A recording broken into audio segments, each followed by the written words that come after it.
Hey, I'm back for my second video today. I am doing this video. I've been, like I said in my first video, I've been watching the Black Hebrew Israelites on YouTube, and I've been learning a lot.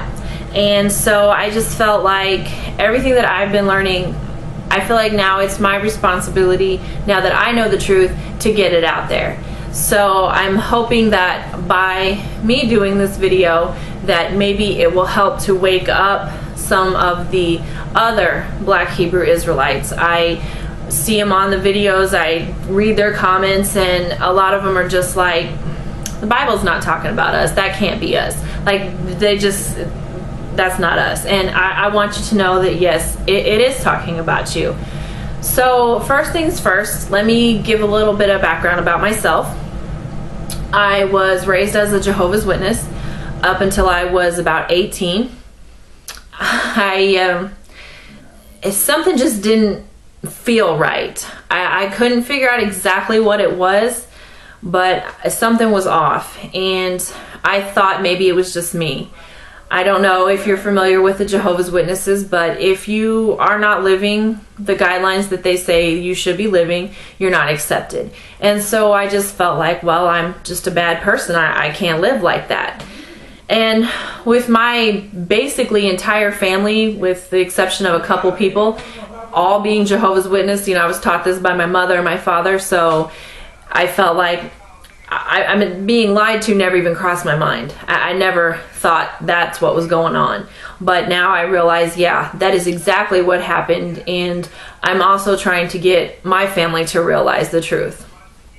The first thing I want to talk about is the appearance of the ancient Hebrew Israelites. I'm going to give you a few scriptures. It's not a lot, but to me, if you don't see it after reading these few scriptures, then you're probably never going to see it. The first thing, before you do this research, you need to push out of your mind everything that you've been taught, trained, religion that you've been taught, everything. Just push it all out and start with a clean slate. It took me about a year for my eyes to be opened, because even though I wasn't a Jehovah's Witness anymore, I still felt like that was the truth, and I was still defending it. And it wasn't until I pushed that out of my mind that my eyes truly got opened. The first thing I want to talk about is in Exodus chapter 4, verses 6 and 7. When God was speaking to Moses and he was going to use him to bring the children of Israel out of Egypt where they were enslaved, he was giving him some signs to let him know that, hey, I will be with you, I will help you with this. So he had told Moses in this particular chapter and verses, he said, stick your hand into your bosom. And when he pulled it out, it says that it was white as snow. Now, if you were to take somebody of my skin color and stick my hand in my bosom, pull it out, and it's still white, that's not really going to be anything miraculous. But now if you were to take a person of black skin and put their hand in their bosom, pull it out, and it's white, that would be pretty miraculous. Another example is of Miriam. In Numbers chapter 12 and verse 10, it says God turned her into a leper and she was white as snow. So if he turned her white, then she obviously had to be black to begin with. In Amos 9 and verse 7, God is speaking to the children of Israel, and he says, are you not as the Ethiopians unto me? Now, some versions are going to say Cushite, which if you don't look that up, it's not really going to mean much to you. But if you look up the word Cushite, it's going to say Ethiopian. Now, we all know Ethiopians are very, very dark-skinned people. And God was comparing his people, the children of Israel, to them.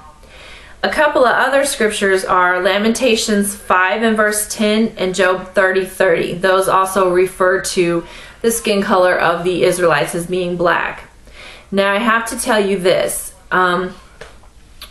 If you have a new King James Version, it's going to take the word black out.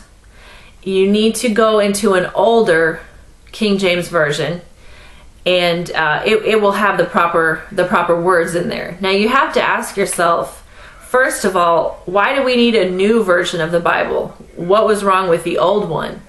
And second of all, why would they take the word black out? What are they trying to hide?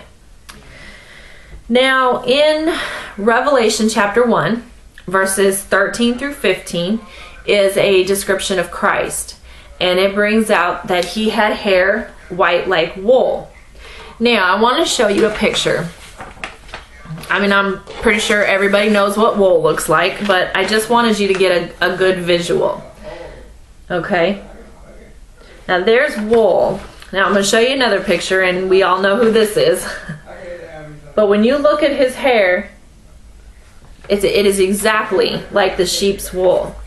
Now, I know it says that it was white, so I want to show you a picture of an older Hebrew Israelite.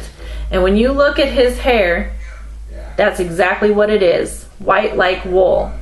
Now, if you look at the gentleman next to him, who is a so-called white person, he does not have woolly hair. And white people in general don't. I mean, you look at my hair, it's not woolly. It's thin and fine and straight, which is pretty much the norm for the so-called white people. Now, also in Daniel 7, chapter 7, verse 9, it talks about the Ancient of Days, which is God himself. And there's a description of him there, and it says he had hair white like wool. So when you read these scriptures, it really shows beyond a shadow of a doubt that God, Christ, and the ancient Hebrews were all black people with hair like wool. Excuse me. Now, another thing I want to touch on is in Deuteronomy chapter 28. Now, the first 14 verses are talking about God is telling the Israelites, okay, if you keep my commands, this is what I'll do for you. The remaining verses he's telling them, if you don't keep my commands, then this is what will happen. I want to read chapter 28 and verse 68. It says, "And the Lord shall bring thee into Egypt again with ships, by the way whereof I spake unto thee. Thou shalt see it no more again, and there ye shall be sold unto your enemies for bondmen and bondwomen, and no man shall buy you." Now, if you were to get a globe and you were to look at where the Hebrew Israelites were at, they would not need a ship to get to Egypt. So God was obviously talking about something else. He wasn't talking about the physical land of Egypt. If you look in Exodus 13:3 and Deuteronomy 20 and verse 2, it refers to Egypt as the house of bondage. Now, I want to show you something, and I know everybody has seen this. I saw it a million times, but never paid any attention and never really thought twice about it. But on the back of the dollar bill, there's a pyramid.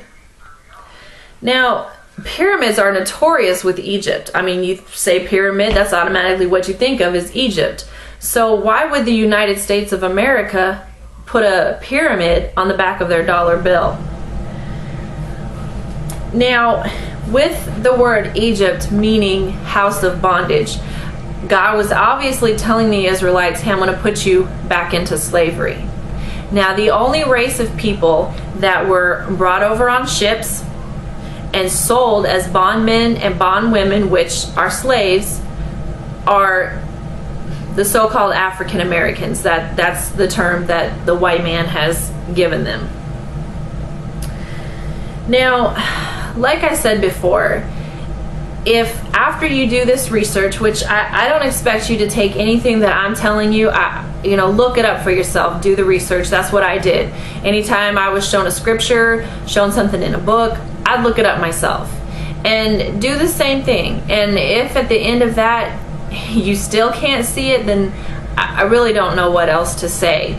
But I want the black Hebrew Israelites, I'm trying to help to get them woke up and to see the rich heritage that they really have, and what a blessing to be one of God's chosen people. I mean, honestly, I'd give my left foot to be one of God's chosen people. So I'm just trying to help and get this out there, and I'm hoping that if one person listens to what I have to say and they see the truth, then great. I'm ecstatic. So I'm hoping that this helps, and I hope everybody enjoyed my video. Thank you.